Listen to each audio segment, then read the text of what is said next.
So until the day I die, I'm gonna say yes. I'll say yes. I'll say yes, Lord. I'll say yes. I'll say yes. I'll say yes, Lord. And I want you to know I'm sold out. And I'm gonna hold out. Yes, I am.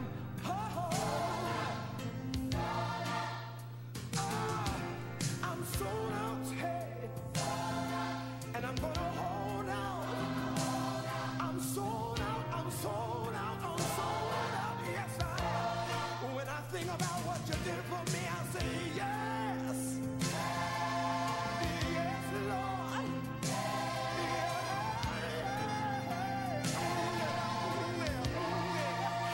I will say yes. For the rest of my life, I'm gonna say it, I'm gonna say it, I'm gonna say yes, Lord. And I'm sold out, hey. I'm gonna hold out. I mean every word that I say to you, Jesus. Hey, hey, hey, I could never repay you, but I'm sold out. Now I'm gonna hold out. Yes, I am. Oh, yes, I am. Oh, yes, I am. Now I give my life. Yeah. I make this vow to you, Lord, again, again, again, again. Everything that I have.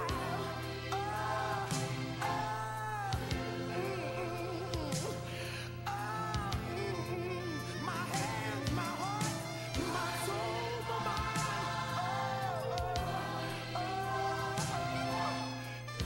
You can mold me, you can make me, you can bend me, you can break me. Do anything you want to do, Lord. Hallelujah, hallelujah, Jesus.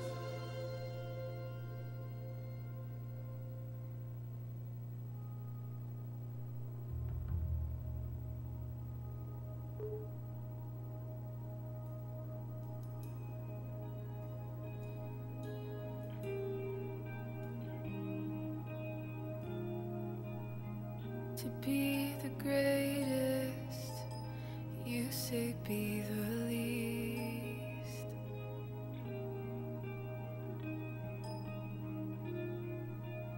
You're living water, you say drink for free.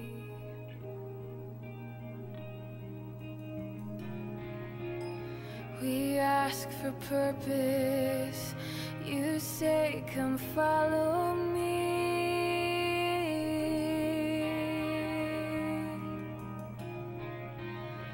We hope for mercy, you say here's all you need.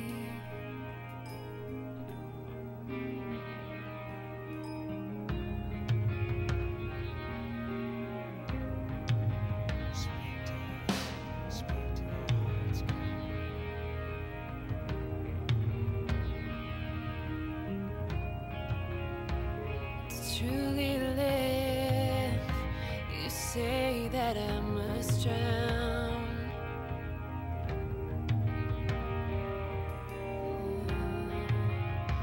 When life was lost, you say there I was found.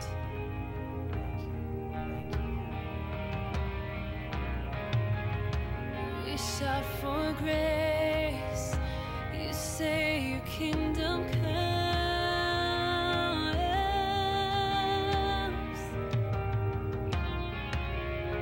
We take one step, you say the Father runs.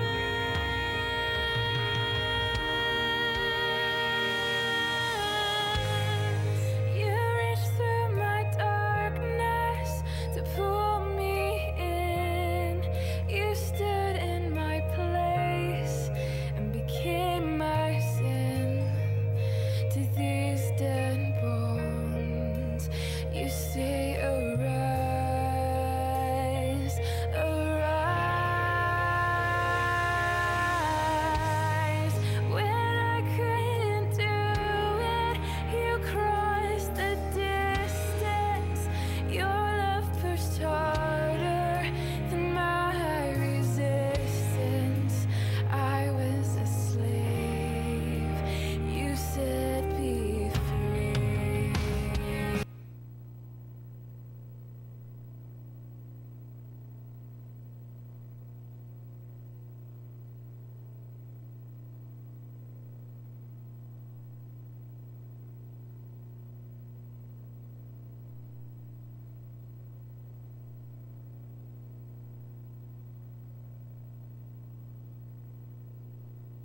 Testing.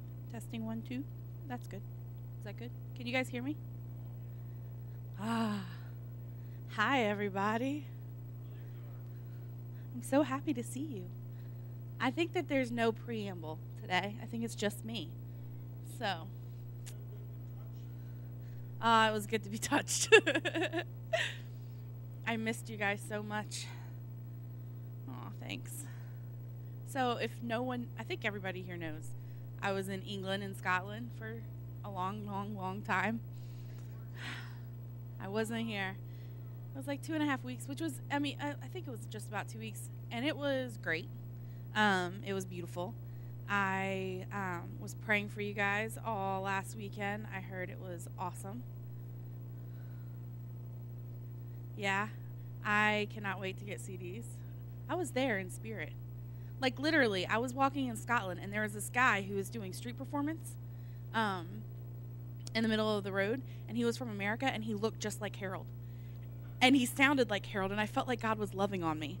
Because I'm standing there like, oh, I'm missing it. And he was right. Well, it wasn't him. But in my imagination, he might have been. I don't know. His language was pretty, I don't know. But he was getting out of bondage. That was his whole thing. So it was pretty interesting. So thank you guys for coming. It's going to be super relaxed tonight. I'm feeling super relaxed. So, it'll be good. I'm going to pray. And then if you guys have any questions throughout, I had this whole teaching together, and once again, God's like, nah, I think that I don't want you to do that. So one day I'm just going to write a book with all of my teachings that God then takes away from me. So it's going to be more of a sharing evening. So let's just pray about that. Father God, I just thank you so much for being here in our midst. I thank you for talking to us. I thank you for wanting to talk to us.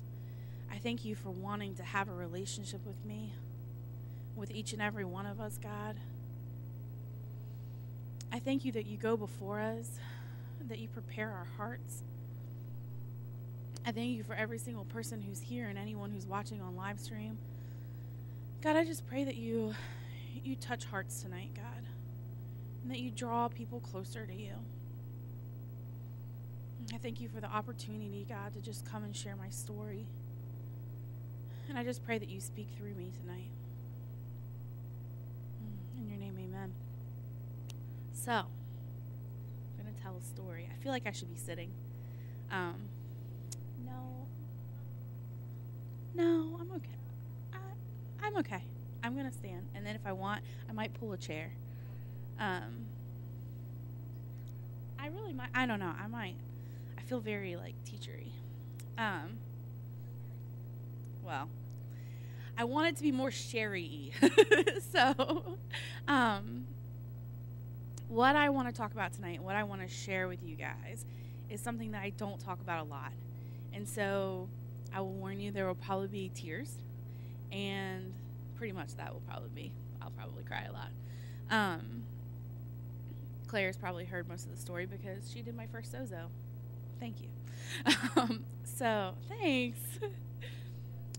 So, when I was praying about teaching tonight, and God told me, I want you to share your story, I was like, what? I do so much better now. I'm happy.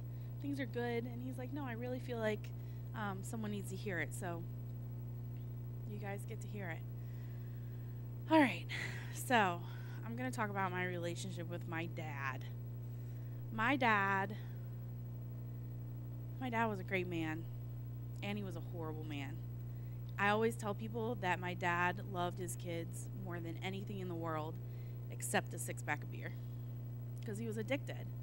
And anyone who struggles with addiction knows that until the addiction is broken, nothing goes above that. Regardless, thank you for these. I'm just going to put it. They're distracting me. Nothing goes above the addiction, because once you need it, when that addiction comes, that's all that you can think of. My dad wasn't always an alcoholic. He was a super handsome, super family-oriented man.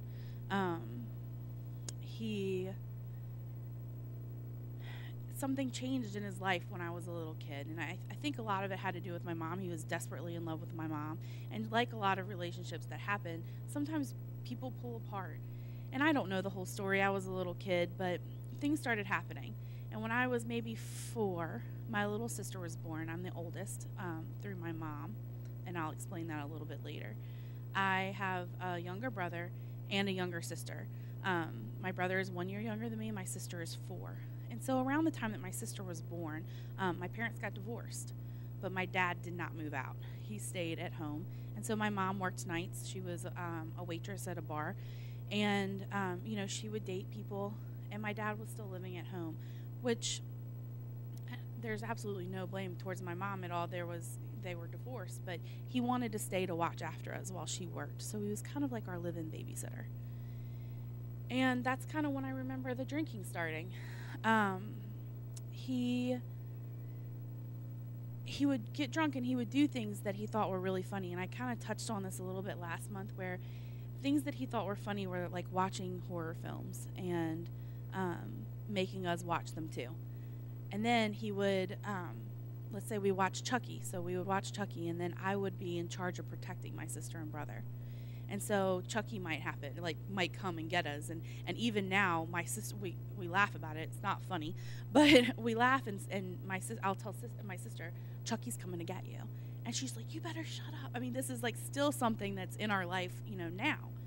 And so he would do things like that, and him and my mom would fight a lot, which I kind of expect to have, like looking back on it as an adult, you have two people, one who's desperately in love with another, living in the same household, but not sharing a relationship. And so there was a lot of fighting, and there was a lot of drinking. And I was there for that. I was 4. I remember being there. I remember just trying to protect my brother, as my dad would go on these rampages, and they were bad. He was not a nice drunk. He can be a funny tipsy guy. After 1 beer he's pretty good, but after 2 or 3 it was really, really, really tough. And I could remember protecting my brother and kind of shielding him from that, and holding my sister, who was an infant at the time, and I remember really bad fights, and I want to give you guys some examples if you're okay with that. I remember walking into my mom and dad's bedroom, and they were fighting in there, and it was getting really loud, and I had this I have to protect that. I have to protect them. And so I remember opening the door and seeing my mom on the bed, and my dad over her with a knife, and the knife was coming down. He was going to kill her. He was mad. And I remember screaming, "Don't stop." And he stopped. He heard me. And he dropped the knife, and he slammed the door, and that affected me. And so then, here I am. Now I have to protect my mom too. So, this continued for a little while, and then he got put in jail for domestic abuse. And so, in jail, they got remarried. And so I'm like, what is happening right now? Still very, very little. And we moved to a new house, and my mom continued to work nights, and my dad continued to watch us. My dad did sheetrock his whole life. That's what he hung drywall. And so you may hear me now redoing our house, how frustrated I am that he's dead, because we desperately need a sheetrock guy. But he would continue on this. He would tell us stories about my Uncle Norman, who is his brother. And Uncle Norman is kind of crazy. And it's still kind of crazy. And my dad would say, "Oh, your Uncle Norman got out of the insane asylum today." And he would put me at one door and my brother at the other, and he would give us butter knives. And he'd leave the doors open, and he'd say, "Your Uncle Norman is coming to kill you. You have to protect your family." And so we were there all night long. We would stay awake and just watch for this man to come and get us. Which, poor Uncle Norman, he is crazy, but he probably wasn't coming to kill us. And I didn't talk to him for a really long time. So my dad would do these things, and there was always this, I have to protect my family. He would also, around the same time, so I'm probably 5 or 6, he would, do you guys know Bloody Mary? The story of Bloody Mary? And it was like a big dare to go into a room with the lights off with a candle and the mirror, and you say Bloody Mary 3 times, and she's going to come and get you. She's going to kill your whole family. So it was like a regular practice for my mom would leave, my dad would get drunk, and he would take me, and we would do this in the bathroom. We'd do Bloody Mary, then I'm up all night with my sister and brother. I have to protect them. So that was the common theme in my life growing up, is that I have to protect my family. And I think in some warped, twisted way, my dad was trying to look out for us, but he thought it was funny to scare us at the same time. You know, you have to, your family is the most important thing, and how can I prove this to you except to show you or give you examples of how to protect your family?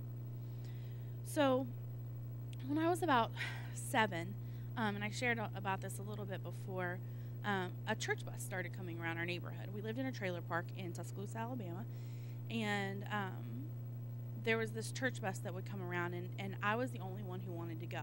And really, the only reason I wanted to go was because I wanted to get away from my house. And so my mom would talk to the bus driver, and the bus driver, you know, she would let me go. And we used to go to, it was called the Prims and the Royal Rangers. Was that Assembly of God? So I was part of the Prims, and I thought I was really cool because it was kind of like Girl Scouts, but it was on Wednesday night, and I could wear pink. Anyway, I remember these things. I remember liking it. And I became a Christian there. And the only thing that I could really understand, though, was that Jesus loved me. And I grabbed that with everything inside of me because I was not feeling much love at home. Not that they weren't loving me, but that wasn't the feeling as a little kid that I was getting. And so around the same time, when my dad would work, my brother and sister would cry when they get mad. And when they would get mad, they were always closer to each other than they were me, even though there was a really big age gap. And when they would cry, I want my daddy. And people with kids, maybe that's like a normal thing. You know, if dad's not there, I want dad. If mom's not there, I want mom. But they would do it all the time. And I never remembered crying, I want my dad. And I was close to my dad at the time. I felt like a daddy's girl, even though he was kind of, you know, weird. He was my dad. And so I remember asking my mom, why do they do that? Why do they cry like that? You know, why is that? Why don't I do that? And she told me because he was not my real dad. And she really thought that you know, that's why. And it might be, I don't know, maybe she was thinking maybe subconsciously, that was why I didn't cry for him. And when she told me, I don't know if she even thought that I remembered. And talking to her in later years, she's like, I can't, you know, she'll say, I can't believe that you remember some of the things that you remember. And, but again, it affected me. And so now this person that I thought was my dad isn't, and I have to figure that out. And it made me more scared of him. See, before, all the things that he was doing that was scary, he was still my dad, and he was still taking care of me. But now he's not my dad. He's just their dad, and he's scaring me. And so it started to affect the way that I acted towards him. And one night, he would invite, when my mom would work, she still worked nights, and he would watch us. And when, one night when he was working, or she was working, they would watch like really violent movies after we went to bed. Well, I wanted to be close to my mom, and so I would sleep in her bed until she got home, and then they would take me into my room. And I remember being so scared I couldn't sleep because I was hearing all these noises, and, you know, I was so scared. And I wrote her a letter, and I said, and I didn't really understand what I was saying at the time. I wrote her a letter, and I put it in her jewelry box, because every night she would come home, and she would take off her rings and her bracelets, and she'd put them in her box. And she said, in the letter, I asked her to divorce my dad, that I would feel safer if it was just us. Well, I went to sleep, and the next morning, my mom got it. My dad was passed out in bed, and she told me to go read it to him, the letter. And so I did. I went and I woke him up, and And I said, Mom says I have to read this to you. And in the letter, his oldest daughter is telling her mom she doesn't want him around. And so we got really angry. And not then. It was like the sad kind of angry, like, I can't believe this is happening. But they got divorced. And I don't know that they got divorced just because of me. I mean, there was other things going on. We frequented a lot of abused mother houses. And I will say my dad never hit us. My mom, but not us. And but I was used to that. I was used to fighting. I was used to yelling. I was used to getting up in the middle of the night and being, taken outside and rescued. And so they got divorced, and we stayed in the house. Now my dad, again, desperately in love with my mom and desperately in love with his kids. And I will tell you, to the day that he died, my dad never brought up the fact that I wasn't his. Because in his mind, I was his kid. But in my mind, I wasn't. And there's a big difference there. And so my dad, he would do crazy things.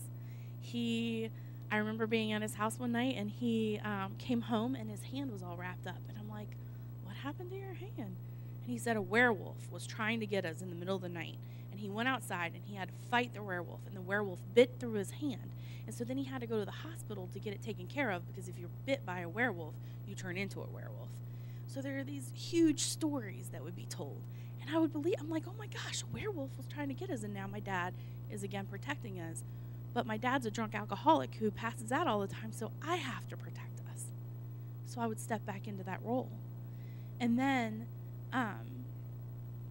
there was a night that my mom wasn't, I don't even think she was home, and my dad drove by and shot through the window, hit through a dresser, ricocheted off, and hit through the bed that I was sleeping in. And when I asked him, why did you do that? I saw a man trying to get into the window. And really, he was drunk and driving around and being a crazy person. But he almost killed me. Like just crazy, crazy things would happen in my life. So in that, my mom remarries. And I become kind of a middle child. I have an older sister who's my stepsister. She's actually my ex-stepsister, but how do you unclaim your sister? She is very much my sister. And we move into a place where we're far away, maybe an hour or so away. And her dad, Jerry, who was my stepdad, we have a very good relationship. I become very close to them, and I kind of learn what it's like to have a dad. But in that, because I got close to him, our family separated. My brother and sister were really close to my mom, and Aquila and I, who's my older sister, were really close to Jerry. Because even though they were married, my mom at that same time became a Christian. Now, something big that happened. So remember, I love Jesus. I'm a little girl.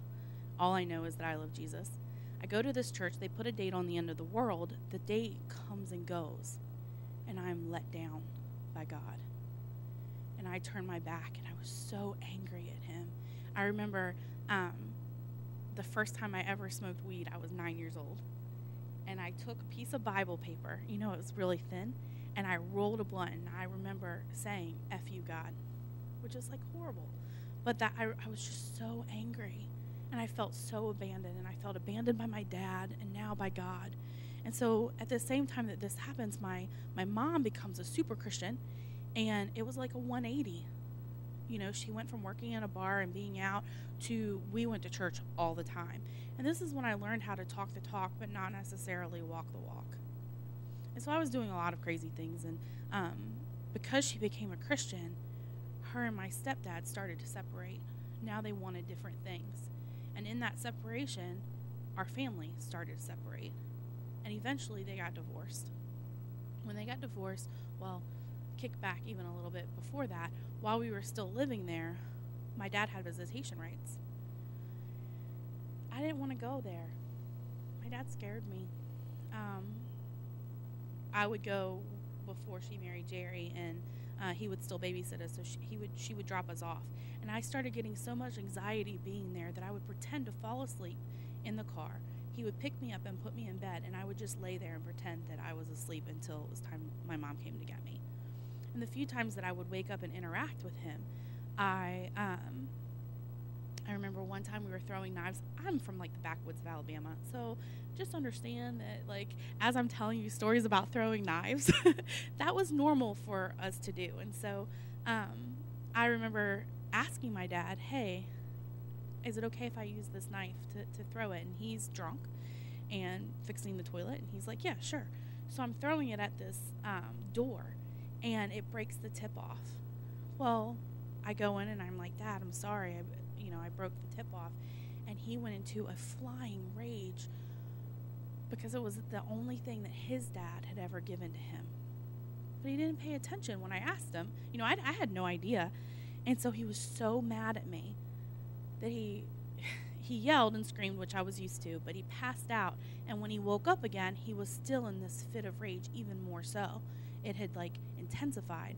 And he chased me all the way down to my aunt's house, trying to hit me with a 2x4. All the way down to my aunt's house, which was really far, probably 1.5 miles or so. And I remember my cousin had to come out and get in between us. And this was normal. It was normal for my cousins or my uncles to get in between us because he had transferred all of the anger that he had towards my mom onto me. He would say and do horrible things to me all through my life. So when we moved in with Jerry and he wanted to spend time with us, it was far enough away that I didn't want to do it. And so he started using threats. He would resort to threatening, and he wouldn't allow my sister and brother, who were very close to him, had no remembrance of all of these bad things happening. He would use them against me. I won't see them unless you come. And then he would tell them, well, Ashley won't come, and so you guys can't come either.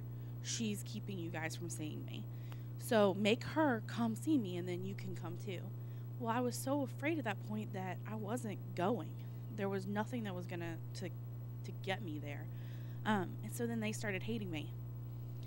And so there was that separation between kind of our family and their, that's what it felt like. And so, we moved up here. They got divorced and we moved up here. And, our relationships continued that way. My relationship with my mom wasn't great because, again, I remembered all of these things. And my relationship with my sister and brother wasn't all that great, and I felt very alone.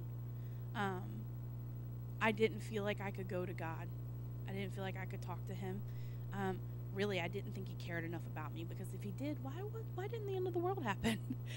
Which I know is a very weird thing to say, but at the time, that was what I counted on. I'd put all my beans in that basket.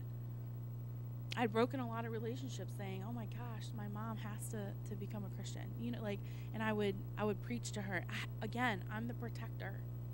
I have to save them from hell. And then hell didn't even happen. I was really, really mad. And so we moved up here and started going to a church again. My mom was a Christian and would pray for us and just really sought God for us. But I could trick her, and I could trick everyone, because I could pray for people and things would happen.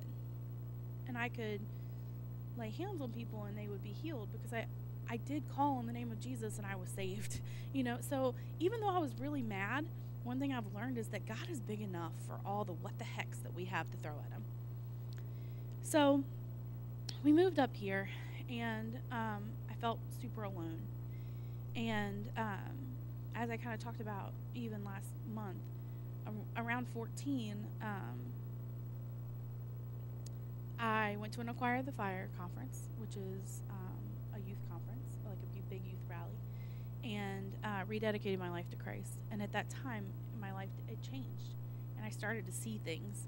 I'd always kind of seen things through the corner of my eye, but I started to really see things, and they were scary things.